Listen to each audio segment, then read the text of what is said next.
നന്മ 24ലേക്ക് എല്ലാവർക്കും സ്വാഗതം.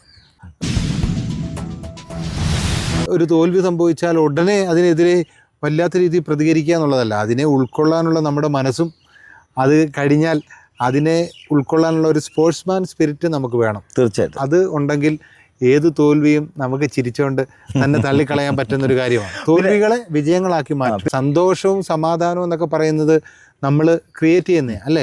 നമ്മുടെ ജീവിതത്തിന്റെ ഹാപ്പിനെസ് നമ്മൾ ക്രിയേറ്റ് ചെയ്യുന്നതാണ്. വേറൊരാൾക്ക് ഒരിക്കലും നമ്മുടെ ഹാപ്പിനെസ് ക്രിയേറ്റ് ചെയ്യാൻ പറ്റില്ല. പൈസ കൊടുത്താൽ കിട്ടുന്നതല്ല. എന്നുവെച്ചാൽ ഓണത്തിന് നമുക്ക് വടംവലി ഉണ്ടായിരുന്നു, ക്രിസ്തുമസിന് വടംവലി ഉണ്ടോന്ന്.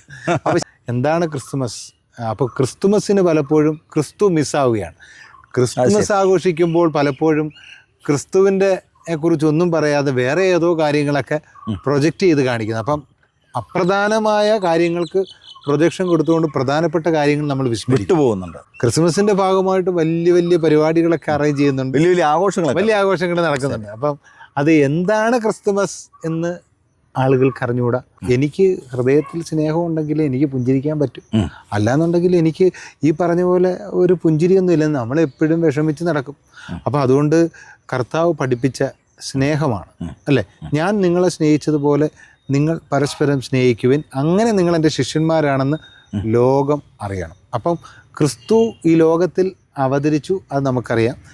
പരസ്യ ജീവിതം നയിച്ചു, അപ്പം മരിച്ചു, അവിടുന്ന് ഉയർത്തെഴുന്നേറ്റു, അവിടുന്ന് വീണ്ടും വരും. അപ്പോൾ ഇതാണ് ഒരു രക്ഷാകര സംഭവങ്ങൾ എന്ന് പറയുന്നത്. അപ്പോൾ ക്രിസ്തുവിൻ്റെ ജീവിതം അതാണ്.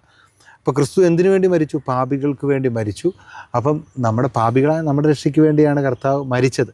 അപ്പോൾ ഈ ഒരു സ്നേഹമാണ്. അപ്പോൾ ഈ സ്നേഹം അപ്പോൾ ഈ ജീവിച്ചിരുന്ന കാലഘട്ടത്തിൽ കർത്താവ് പാപികളെ സ്നേഹിച്ചു, ശത്രുക്കളെ സ്നേഹിച്ചു. കുരിശിൽ കടന്ന് പിടയുമ്പോഴും കർത്താവിനെ പടയാളികൾ കുത്തുന്നുണ്ട്. അപ്പോഴും ഇവർ ചെയ്യുന്ന സ്നേഹമാണ്, അവിടെയും സ്നേഹമാണ്. അപ്പം ശരിക്കും പറഞ്ഞാൽ നമ്മളെ സ്നേഹിക്കുന്നവരെ പോലും സ്നേഹിക്കാൻ പറ്റാത്തൊരു കാലഘട്ടത്തിലാണ് നമ്മളിപ്പോൾ നിൽക്കുന്നത്. പക്ഷേ കർത്താവ് പഠിപ്പിക്കുന്നത്, ഞാൻ നിങ്ങളെ സ്നേഹിച്ചോ, നിങ്ങൾ പരസ്പരം സ്നേഹിക്കുവിൻ, ശത്രുക്കളെ സ്നേഹിക്കുവിൻ. അപ്പം നോക്കിക്കോണം, ആ സ്നേഹത്തിൻ്റെ കണ്ടീഷനില്ല, വ്യവസ്ഥകളില്ല. നിങ്ങൾ എന്നെ ഇത് ചെയ്യുന്നതുകൊണ്ട് ഞാൻ നിങ്ങളെ അങ്ങനല്ല. പക്ഷേ ഇഷ്ടപ്പെടാത്ത നമ്മളുമായിട്ട് വിരോധമുള്ള ആളുകളെ, ശത്രുക്കളെ സ്നേഹിക്കാനാണ് കർത്താവ് പഠിപ്പിക്കുക. അപ്പോൾ ആ ഒരു സ്നേഹം നമ്മൾ മറ്റുള്ളവരുമായിട്ട് പങ്കുവെക്കുമ്പോൾ ക്രിസ്തുവിൻ്റെ സന്ദേശം, ഈ സമാധാനം, സന്തോഷമാണ് നമ്മൾ പങ്കുവയ്ക്കുന്നത്. അതാണ് ക്രിസ്മസിൻ്റെ സന്ദേശം എന്ന് പറയുന്നത്. ശരി. അപ്പോൾ അച്ഛൻ പറഞ്ഞതും ഞാൻ സൂചിപ്പിച്ചതൊക്കെ, നമുക്ക് വിദ്വേഷവും പകയും വേണ്ട. എന്തിന്? നമ്മൾ കുറച്ചു കാലം ഈ ഭൂമിയിൽ ജീവിക്കുന്നു.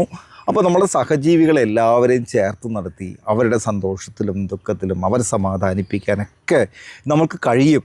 അപ്പോൾ അതുകൊണ്ട് ആരോടെങ്കിലും പകയോ വിദ്വേഷമോ ഉണ്ടെങ്കിൽ ഇതോടെ അങ്ങ് അവസാനിപ്പിച്ചു. ഇന്ന് വളരെ സന്തോഷമുള്ളൊരു ദിവസമാണ്. നമ്മുടെ കൂടെ ജോസച്ചനാണ് കൂടുന്നത്. ജോസച്ചൻ ഈ കഴിഞ്ഞ ദിവസം വളരെ യാദർച്ഛികമായിട്ടാണ് ഞങ്ങൾ നേരിട്ട് കണ്ടതെങ്കിലും, ഞാൻ ഒരു ദിവസം യൂട്യൂബ് കണ്ടുകൊണ്ടിരുന്നപ്പോൾ ഒരു വീഡിയോ, അതായത് ഒരു പറമ്പിലൂടെ ഇങ്ങനെ രണ്ട് അച്ഛന്മാരിങ്ങനെ നടന്നു പോകുന്നു. ഒരു വീടിൻ്റെ അടക്കളപ്പുറത്തൂടെ ഇങ്ങനെ കയറി പോയിട്ട് ഡോറ് മുട്ടുന്നു. ഒരു അമ്മച്ചി ഒരു ഡോർ തുറന്നു വരുന്നു. അല്ല, അമ്മച്ചിക്ക് വരാൻ പറ്റുന്നില്ല, അമ്മച്ചിയുടെ വേറെ ആരോ അന്ന് തുറന്നത്. അകത്തേക്ക് വരുമ്പോൾ ഒരു ഹാർമോണിയായിട്ടൊരു അമ്മച്ചി ഇരിപ്പുണ്ട്. ആ അമ്മച്ചിയെ കാണാൻ വേണ്ടിയിട്ടാണ് ഈ അച്ഛനവിടെ പോയത്. എന്നിട്ട് ആ ഹാർമോണിയം വായിക്കുന്നു. നല്ല പ്രായമുണ്ട്, ഏകദേശം 106 വയസ്സുള്ള ഒരു അമ്മച്ചിയാണ്. അപ്പോൾ ഞാൻ ഇതുപോലെ വേറൊരു ചാനലിൽ ആ വീഡിയോ കണ്ടപ്പോഴാണ് അത് നോട്ട് ചെയ്തത്. അത് ശരി.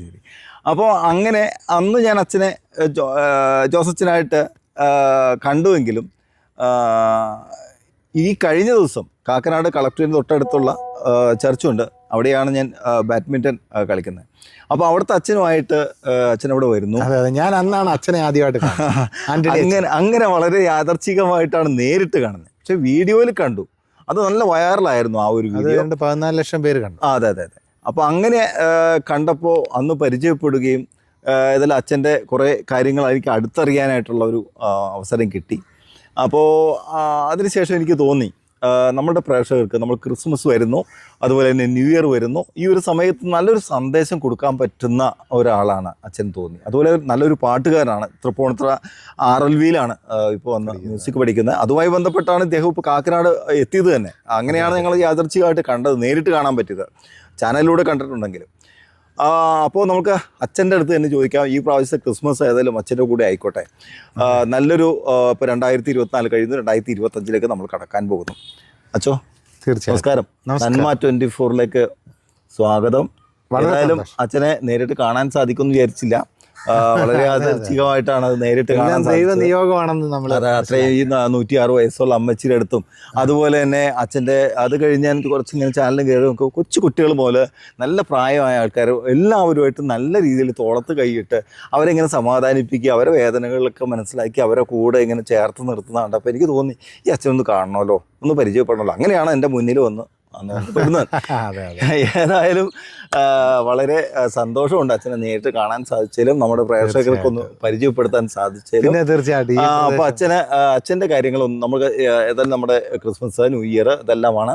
അപ്പോൾ നല്ലൊരു സന്ദേശം എന്താണ്, എങ്ങനെയാ അച്ഛൻ ഇപ്പം എവിടെയാണ് സ്ഥലം, എങ്ങനെയാണ്? ഞാൻ എൻ്റെ വീട് ശൂരനാടാണ്, കൊല്ലം ജില്ലയിൽ ഒരു സ്ഥലമാണ് ശൂരനാട്. ഞാനിപ്പം എൻ്റെ ഇരിക്കുന്ന പള്ളി, അതായത് ഞാൻ വികാരിയായിട്ടുള്ള പള്ളി കൊട്ര സെൻറ്റ് അമാദേവൂസ് മലങ്കര കത്തോലിക്ക പള്ളിയാണ്. ശരി. അതുപോലെ തന്നെ അവിടെ നമുക്ക് പള്ളിയുണ്ട്. അതുപോലെ തന്നെ RLV കോളേജിൽ മ്യൂസിക് പഠിക്കുന്നതിന് വേണ്ടി ഞാൻ വന്നു. BA സെക്കൻഡ് ഇയർ സ്റ്റുഡൻ്റാണ്. നമ്മളിപ്പോഴും പഠിച്ചുകൊണ്ടിരിക്കുക, സംഗീതം നമ്മൾ പഠിച്ചുകൊണ്ടിരിക്കുക. ശരി. അപ്പം പഠിച്ചുകൊണ്ടിരിക്കുന്നതിൻ്റെ ഭാഗമായിട്ടാണ് ഞാനിവിടെ ഇപ്പം കാക്കനാടാണുള്ളത്, കാക്കനാട്. അപ്പോൾ ക്രിസ്തുമസിൻ്റെ സന്ദേശം എന്ന് പറയുന്നത്, ദൈവം മനുഷ്യനായി ഈ ലോകത്തിൽ അവതരിച്ചത് മനുഷ്യ മക്കളെ ദൈവമക്കളാക്കാനാണ്. അതാണ് ക്രിസ്തുമസ്. മനുഷ്യ മക്കളെ ദൈവമക്കളാക്കുവാൻ ദൈവം മനുഷ്യനായി ലോകത്തിൽ അവതരിച്ച സുദിനമാണ് ക്രിസ്തുമസായി നമ്മൾ ആഘോഷിക്കുന്നത്. ഇന്ന് പലപ്പോഴും ക്രിസ്തുമസ് ആഘോഷങ്ങളിൽ ഈയൊരു കാര്യം പറയാനോ അല്ലെങ്കിൽ ഈ ഒരു കാര്യത്തെക്കുറിച്ച് പറയാനൊന്നും ആളുകൾ പരിശ്രമിക്കുന്നില്ല. ക്രിസ്മസിൻ്റെ ഭാഗമായിട്ട് വലിയ വലിയ പരിപാടികളൊക്കെ അറേഞ്ച് ചെയ്യുന്നുണ്ട്, വലിയ ആഘോഷങ്ങൾ നടക്കുന്നുണ്ട്. അപ്പം അത് എന്താണ് ക്രിസ്തുമസ് എന്ന് ആളുകൾക്ക് അറിഞ്ഞുകൂടാ. നമ്മുടെ ആഘോഷങ്ങൾ പലപ്പോഴും അർത്ഥങ്ങൾ നഷ്ടപ്പെടുന്ന ആചാരങ്ങളായി നമ്മൾ മാറുകയാണ്. അപ്പം യഥാർത്ഥ മൂല്യം ഉൾക്കൊണ്ടുകൊണ്ട് എന്താണ് ക്രിസ്തുമസ്, അപ്പോൾ ക്രിസ്തുമസിന് പലപ്പോഴും ക്രിസ്തു മിസ്സാവുകയാണ്. ക്രിസ്തുമസ് ആഘോഷിക്കുമ്പോൾ പലപ്പോഴും ക്രിസ്തുവിൻ്റെ കുറിച്ചൊന്നും പറയാതെ വേറെ ഏതോ കാര്യങ്ങളൊക്കെ പ്രൊജക്റ്റ് ചെയ്ത് കാണിക്കുന്നത്. അപ്പം അപ്രധാനമായ കാര്യങ്ങൾക്ക് പ്രൊജക്ഷൻ കൊടുത്തുകൊണ്ട് പ്രധാനപ്പെട്ട കാര്യങ്ങൾ നമ്മൾ വിട്ടുപോകുന്നു. അപ്പോൾ ഏത് ആഘോഷം എടുത്താലും ഇപ്പം ഞാനിപ്പം B.Ed കോളേജ് ആദിശങ്കര കോളേജിൽ പോയി. അപ്പോൾ അവിടെ ഒരു ക്രിസ്മസ് സന്ദേശം എല്ലാവരും ചേർന്ന്, അത് എനിക്ക് ഭയങ്കരമായിട്ട് സന്തോഷം തോന്നി. പക്ഷേ ഞാൻ ചിലയിടത്തൊക്കെ നോക്കുമ്പോൾ ഈ ക്രിസ്തുമസുമായിട്ട് ബന്ധപ്പെട്ട ഒരു കാര്യം അവിടെ നടക്കുന്നില്ല. കുറച്ച് ഡാൻസ്, കുറച്ച് പാട്ട്, ഇതൊന്നും അല്ല. അപ്പോൾ ശരിക്കും പറഞ്ഞു കഴിഞ്ഞാൽ ഈ കഴിഞ്ഞ ദിവസങ്ങളിലൊരു തമാശ നടന്ന്, അത് ഞാൻ കോളേജിൽ ഇങ്ങനെ ഇരിക്കുമ്പോൾ ഒരു പുള്ളിക്കാരൻ പറഞ്ഞു, അച്ഛാ ഓണത്തിന് നമുക്ക് വടംവലി ഉണ്ടായിരുന്നു, ക്രിസ്തുമസിന് വടംവലി ഉണ്ടോന്ന്. അപ്പോൾ ശരിക്കും പറഞ്ഞാൽ എനിക്ക് ചിരി വന്നത്, ആള് ചിലപ്പോൾ പുള്ളിക്കാരന് അറിയത്തില്ല, പക്ഷെ അറിയാത്തൊരാൾക്ക് നമ്മൾ പറഞ്ഞു കൊടുക്കണം. പക്ഷെ അതാ ഞാൻ പറഞ്ഞത്, പലപ്പോഴും നമുക്ക് അത് അറിയാതെ പോകുന്നു എന്നുള്ളതൊരു വലിയ വിഷമമാണ്. ക്രിസ്തു മിസ്സാകുന്ന ക്രിസ്തുമസ് ആഘോഷങ്ങൾ ക്രിസ്മസ് ആഘോഷം ഒരിക്കലും ആവില്ല. പക്ഷെ അതിന്റെ കൂടെ സന്തോഷം എല്ലാവരും ഒരു അത് വേണം. അത് ഉറപ്പായിട്ട്. ക്രിസ്തു എന്താണ് സന്തോഷവും സമാധാനവും എന്നൊക്കെ പറയുന്നത് നമ്മൾ ക്രിയേറ്റ് ചെയ്യുന്നേ അല്ലേ? നമ്മുടെ ജീവിതത്തിന്റെ ഹാപ്പിനെസ് നമ്മൾ ക്രിയേറ്റ് ചെയ്യുന്നതാണ്. വേറൊരാൾക്ക് ഒരിക്കലും നമ്മുടെ ഹാപ്പിനെസ് ക്രിയേറ്റ് ചെയ്യാൻ പറ്റില്ല, പൈസ കൊടുത്താൽ കിട്ടുന്നതല്ല. അപ്പോൾ അതുകൊണ്ട് നമ്മുടെ ഹാപ്പിനെസ് നമ്മൾ ക്രിയേറ്റ് ചെയ്യുന്നത് എങ്ങനെയാ? നമ്മൾ നല്ല പ്രവൃത്തികൾ ചെയ്യുന്ന വഴി നമുക്കൊരു ഹാപ്പിനെസ് ഉണ്ടാവും, നല്ല ബന്ധങ്ങൾ വഴി നമുക്കൊരു ഹാപ്പിനെസ് ഉണ്ടാവും, നമ്മൾ സ്നേഹം പങ്കുവയ്ക്കുന്ന വഴി ഒരു ഹാപ്പിനെസ്. അച്ഛനെ കണ്ടപ്പോൾ തന്നെ തോന്നി. അപ്പം നമ്മൾ മറ്റുള്ളവരുമായിട്ട് ആ ഒരു സ്നേഹബന്ധത്തിൽ ആയിരിക്കുന്നതാണ് എന്നെ സംബന്ധിച്ചിടത്തോളം ഏറ്റവും വലിയ ഒരു കാര്യം എന്ന് പറയുന്നത്. അപ്പോൾ അതുകൊണ്ട് കൂടുതൽ ആളുകളെ പരിചയപ്പെടാനും അവരുമായിട്ട് സ്നേഹത്തിലായിരിക്കുവാനും ഒക്കെ ഞാൻ പരിശ്രമിച്ചുകൊണ്ടിരിക്കുകയാണ്. ശരി.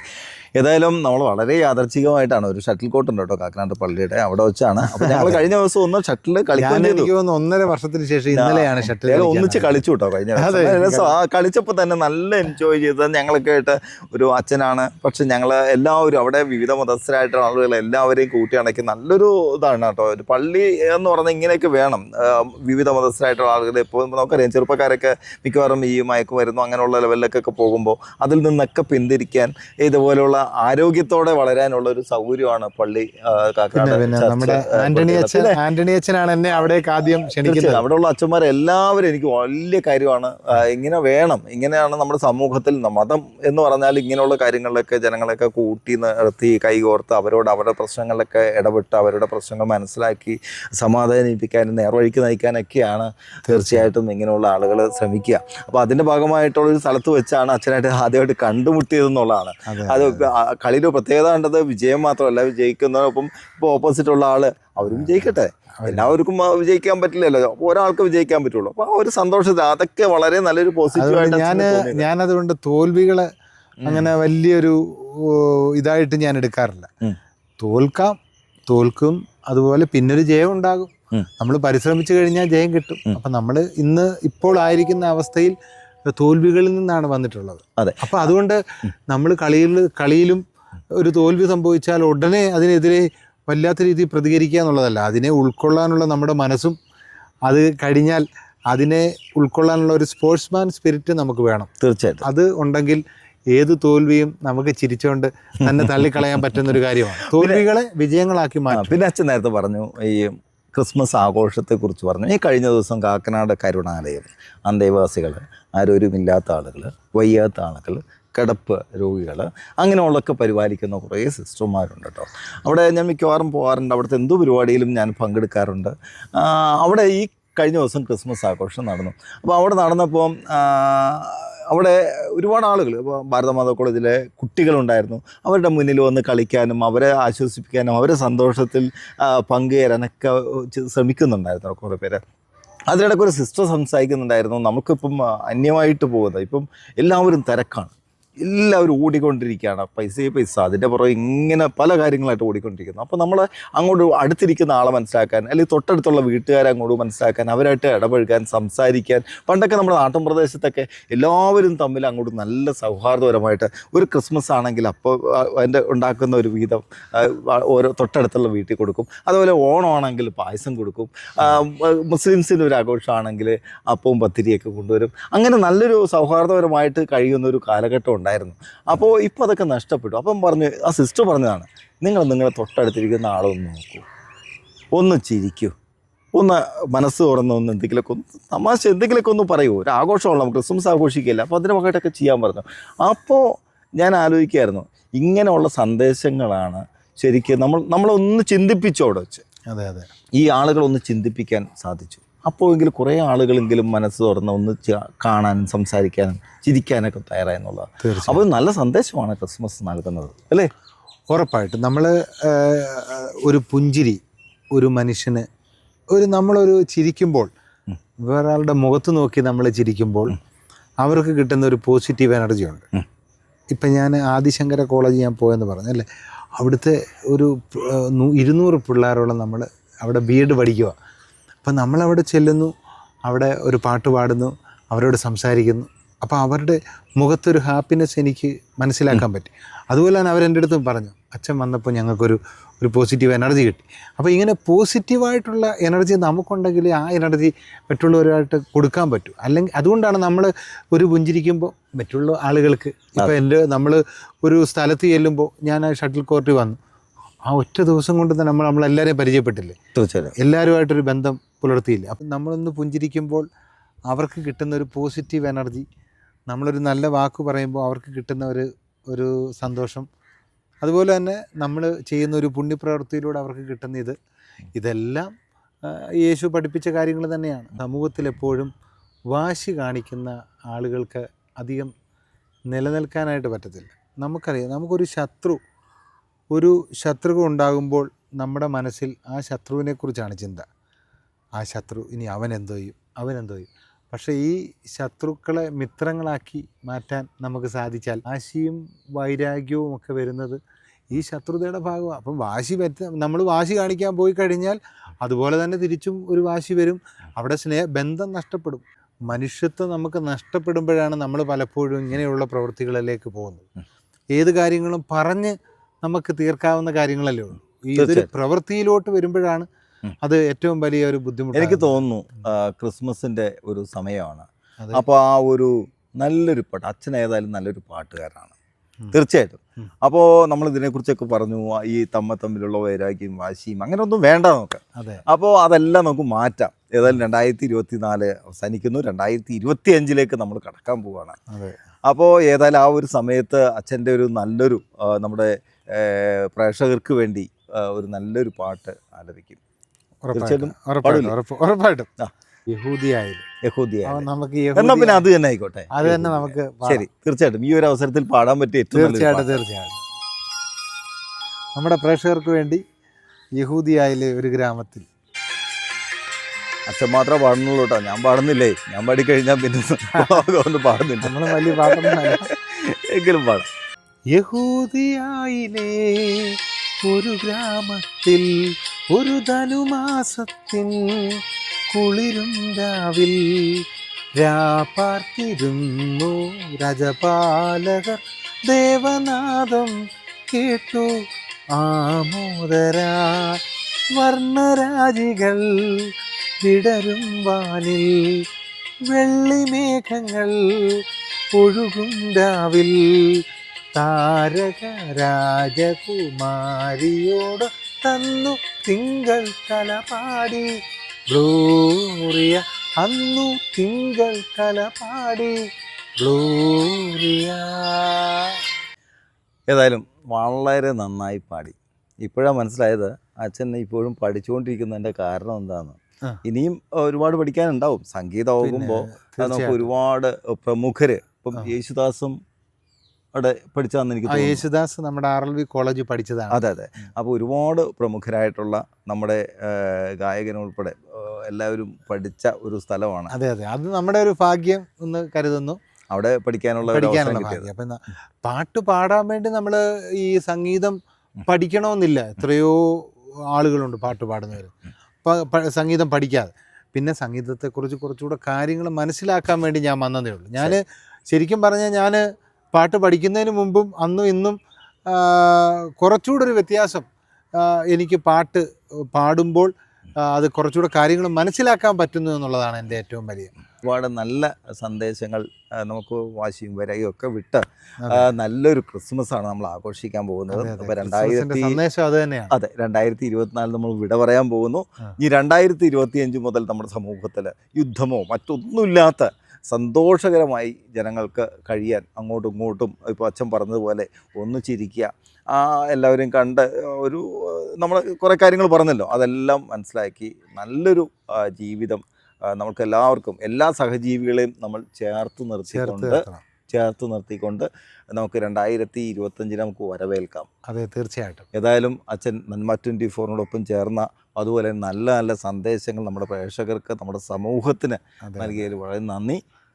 തീർച്ചയായിട്ടും വളരെ സന്തോഷമുണ്ട്. പ്രത്യേകിച്ച് ഈ ഒരു ക്രിസ്മസ് സന്ദേശം നന്മ 24ലൂടെ നമ്മുടെ കാക്കനാട് പ്രദേശത്തുള്ളവരും എറണാകുളം പ്രദേശത്തുള്ളവരിലോട്ടും ഈ സന്ദേശം എത്തുമ്പോൾ എനിക്കും വലിയ സന്തോഷമുണ്ട്, വലിയ സന്തോഷം. അപ്പോൾ എൻ്റെ ഹൃദയം നിറഞ്ഞ ക്രിസ്മസ് ആശംസകൾ സ്നേഹപൂർവ്വം നേരുന്നു. നന്ദി. Thank you.